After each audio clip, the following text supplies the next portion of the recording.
The book of the prophet Isaiah.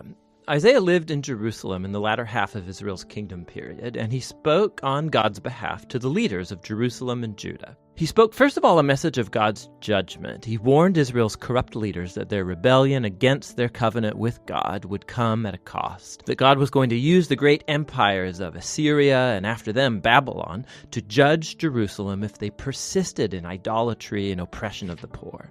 But that announcement was combined with a message of hope. Isaiah believed deeply that God would one day fulfill all of his covenant promises, that he would send a king from David's line to establish God's kingdom, remember 2 Samuel 7, that he would lead Israel in obedience to all of the laws of the covenant made at Mount Sinai, remember Exodus chapter 19. And all of this was so that God's blessing and salvation would flow outward to all of the nations, like God promised to Abraham in Genesis chapter 12. And it's this hope that compelled Isaiah to speak out against the corruption and idolatry of Israel in his day.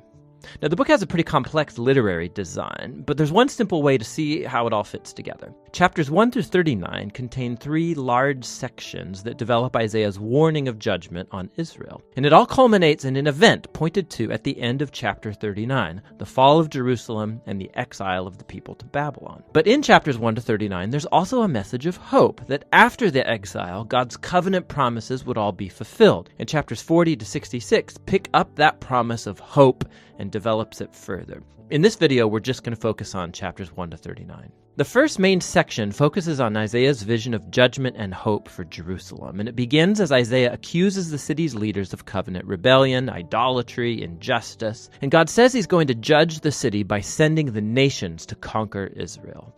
Isaiah says that this will be like a purifying fire that burns away all that's worthless in Israel in order to create a new Jerusalem that's populated by a remnant that has repented and turned back to God.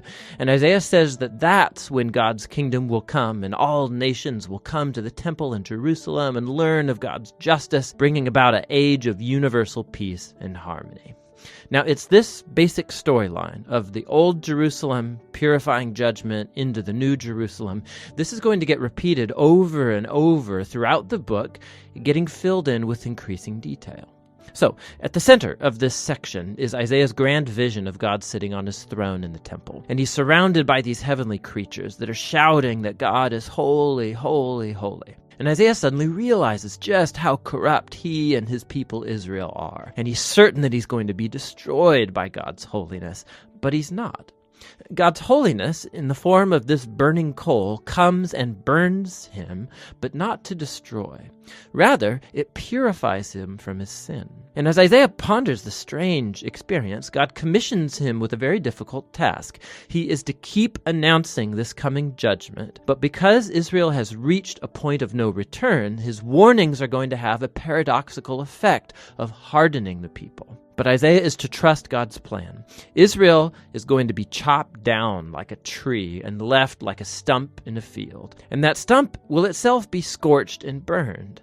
But after all of that burning, God says that this smoldering stump is a holy seed that will survive into the future. It's a small sign of hope, but who or what is that holy seed? The rest of this section offers an answer. Isaiah confronts Ahaz, a descendant of David and a king of Jerusalem, and he announces his downfall.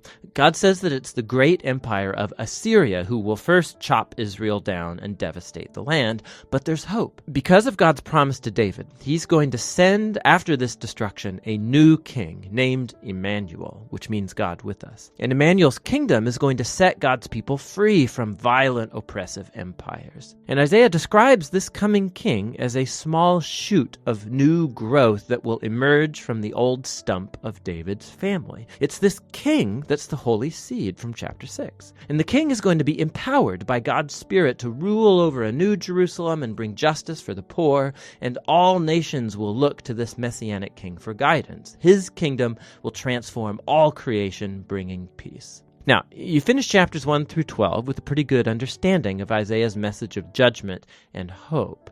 But when will this all happen? Isaiah saw another empire arising after Assyria, and that's Babylon, who would also attack Jerusalem and actually succeed in destroying it. And that brings us into the next sections of the book.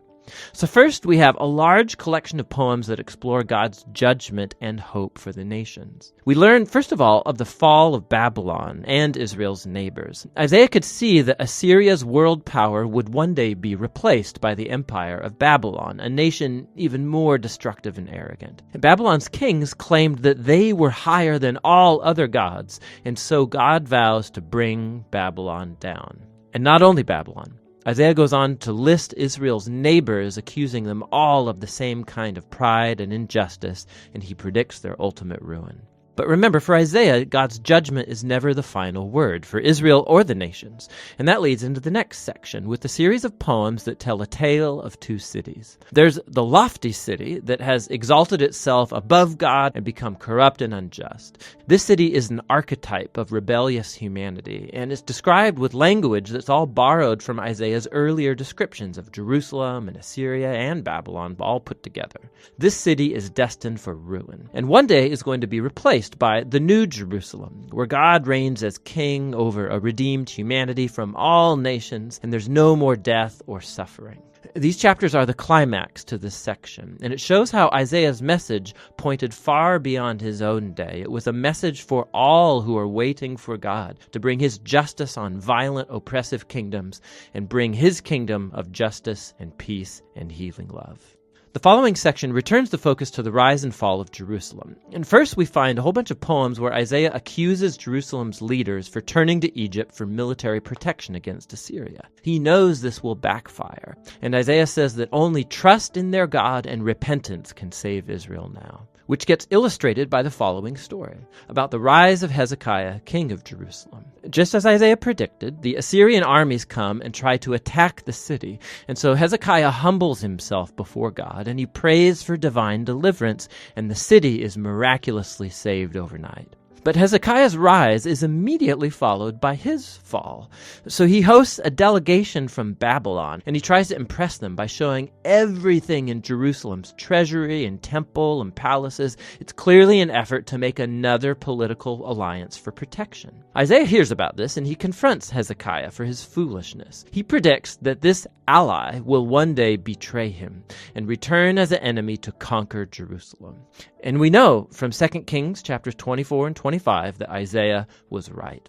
Over 100 years later, Babylon would turn on Jerusalem, come and destroy the city, its temple, and carry the Israelites away to exile in Babylon. And so all of Isaiah's warnings of divine judgment in chapters 1 to 39 lead up to this moment. He's shown to be a true prophet because it all came to pass like he said. But remember, the purpose of God's judgment was to purify Jerusalem and bring the holy seed and messianic kingdom over all nations. And it's that hope that gets explored in the next part of the book. But for now, that's what Isaiah chapters 1 to 39 are all about.